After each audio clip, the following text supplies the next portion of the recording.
Today I'm doing a combined Liverpool-Man City 11. I think these two have been the best two teams in England. City winning 4 out of the last 5 Premier Leagues and only Liverpool getting 1 out of the 5 and pushing them pretty close to a point on 2 other occasions. I'm going to stick with the very modern 4-3-3. I think both teams kind of play a variation of this now, and I think that's probably a fair way to do it. I think some players quite obviously pick themselves, but I'll probably point out that I'm going to do it based on the fact if everyone was fit. So maybe if those players that are injured or suspended or whatever, they're going to get a look in here. But anyways, let's get into it. I'm going to start at the bottom here. I'm going to start with the goalkeeper. I think both teams blessed with some very good goalkeepers right now. Both Brazilian as well, which is quite the coincidence. Both great with their feet. Very much the modern day keeper. However, I think there is one that definitely is better than the other, and that one is Alisson. He does always seem to get the call up for Brazil ahead of him, and I think when you watch a Liverpool game or the Premier League and you look at the save percentages and things like that, Alisson is very much out in front over a lot of other keepers in the Premier League. Potentially that in world football. I think in terms of one-on-one defending, shot stopping, things like that, he's very hard to beat. The only call out I'd give to Ederson is that I would say he's better with his feet, and I think in a Man City team, he's probably the perfect person that you want, given the amount of possession they have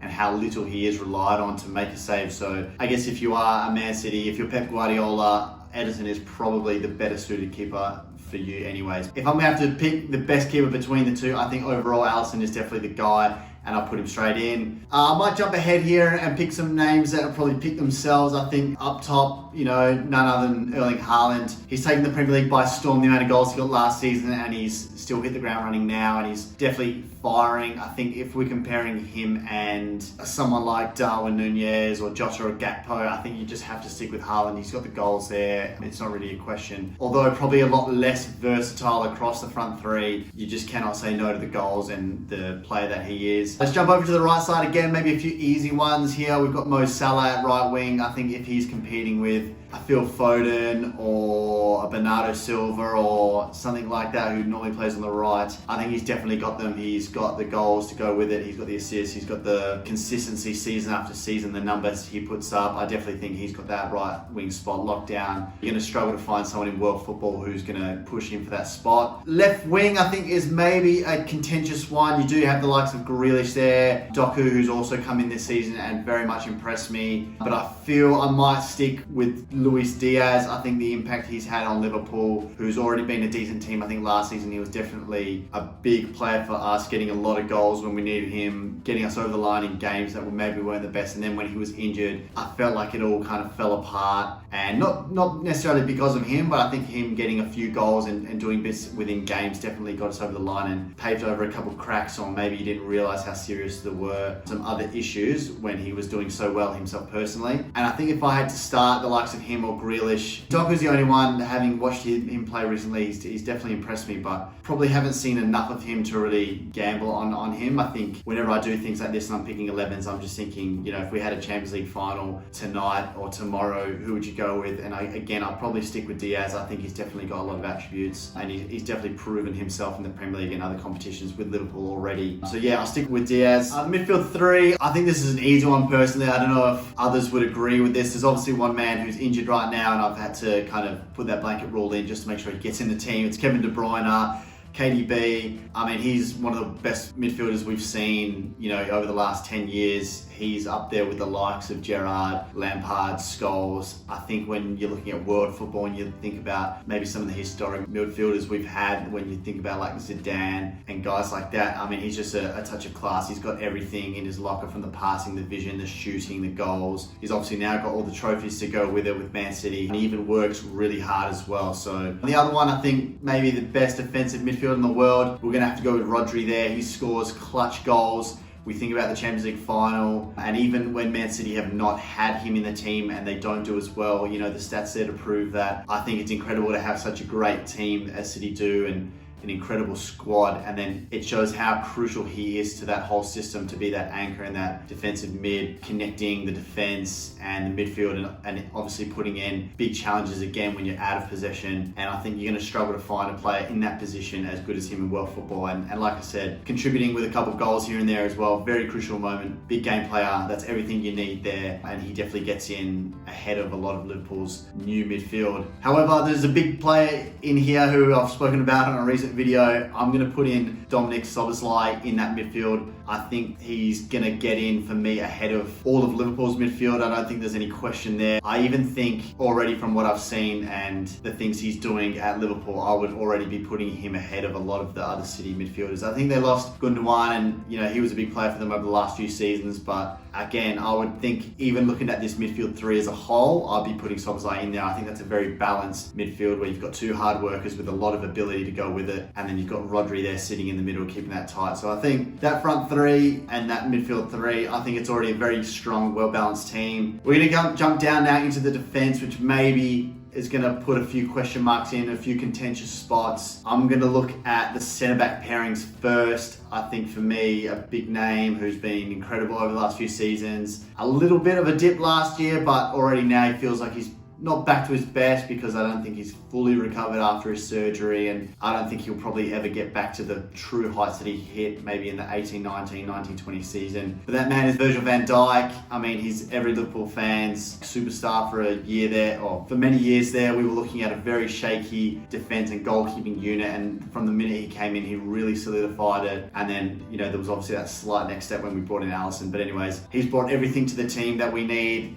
Captain now, he's got the passing again, similar to Rodri. If he gets up for a corner, set pieces, he's got the goals. He's very important, and being the captain now, he's the perfect leader that you want in that team. Man City, who have got some very good centre backs, I think they're probably putting a few forward to compete. I think maybe all of their centre backs are probably better than Liverpool's after Van Dijk. I mean, Liverpool do have some promising younger players. We look at Kanate, I think he can definitely go on to some big things. But again, if I had to pick the players now for a big game, whether it be tonight or tomorrow, what have you, I think the man I would put in there out of all Man City's defence would be Diaz. I think he's just got the experience again, the leadership. He's got a lot of games in international. I think in the Premier League we've seen him do really well. Obviously, Man City winning a treble last season, all those players are just absolutely on fire. And again, they've hit the ground running this season. They've obviously got a few other players they've brought in, like Vardiol. They've got Akanji. Even John Stones, I think maybe is a guy that's probably missed out on getting into this team, who's obviously had that little transformation there where Pep's been playing him in a bit of an inverted fullback position, moving into the midfield. He's shown how good he is on the ball. But I think just in terms of the balance of the whole team, which I've kind of looked at a little bit here, I'll probably have to stick with Diaz over someone like that. I'm going to go over to the left back spot where it's probably a toss-up now between Ake and Robertson. I really wouldn't be mad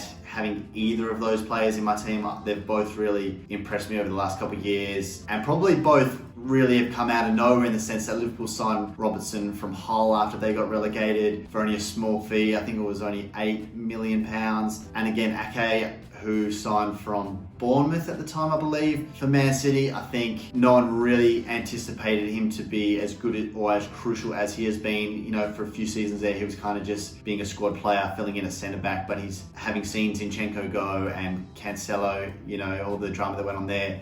Ake has definitely found himself a really handy spot in that left-back spot. We've seen also Vardiol play in that area this season, and he looks great on the ball, but I think just in terms of that explosiveness going forward, I mean, it's not something you'd really rate a player on, but you see Ake getting a few goals there, getting up for set pieces and things like that, and we've probably seen just a little bit more of him for me to kind of lean for him over Gvardiol. But overall, and this is maybe one of the more contentious decisions, but I'd probably still stick with Robertson. Captain of Scotland, he's got a lot of great attributes. He works really hard. Again, he's someone who's out injured right now, but in terms of the assists he's getting, he potentially has the most assists for a defender in the Premier League. Does he have the record now? Trent might overtake him soon, but I think he's a well-balanced fullback. I think the modern day fullback is getting forward and defending, and I think he has a great mixture of both attributes, and he's got the engine to just run up and down the touchline all day long. Like I said, I'd probably just trust him to be a bit more solid defensively, as well as the combination of being able to get forward and whipping it across and contribute to the goals as well. And we see the link-up play he has with the left wingers and the midfield as well, like the overlapping. I'd probably just stick with him, only just. If someone wants to put Ake in there, I really have no qualms. I think that was a pretty close call. But again, I'd stick with Robertson. And yeah, last but not least, I think we're looking at the right back spot, which forever in the England squad is causing a lot of conversations, where overall England have a lot of great fullbacks in the right back spot. And obviously we're tossing up here between Trent Alexander-Arnold and Kyle Walker. Having put forward the argument just then of Robertson over Ake, if I'm using my own logic here, I think it's only fair to go with Kyle Walker. I think he's much more of a rounded player. He's extremely solid. He definitely gives you that stability at the back. Trent Alexander-Arnold is probably one of a kind in terms of what he brings to a team and his passing and his vision and the assists that he'll get you going forward. But again, if we're looking at this whole team that I'm putting forward here and we're looking at creativeness and ability to score goals, I think we've probably got enough threat there without needing to put Trent in, because at times he can be a little bit of a liability at the back. And again, we're seeing him move into a slightly different hybrid position with the inverted fullback again, moving into midfield, getting on the ball a bit more. If you do want a stable and solid defense, I think Kyle Walker's probably your guy. I spoke about again on a recent video where he's got absolutely bunches of pace, where he's got the record for the fastest speed in the Premier League. We saw him in the Champions League when he was up against Vinicius, and what an incredible battle that was. But with my own logic, taking my bias hat aside, I probably would have to stick with Walker. I think in a few years' time, we'll probably look back at this guy as maybe one of the greatest right backs the Premier League has ever seen. I think moving from Tottenham to City definitely elevated his profile. He's obviously now got the trophies to go with it. There's not really much you can say that's bad about him.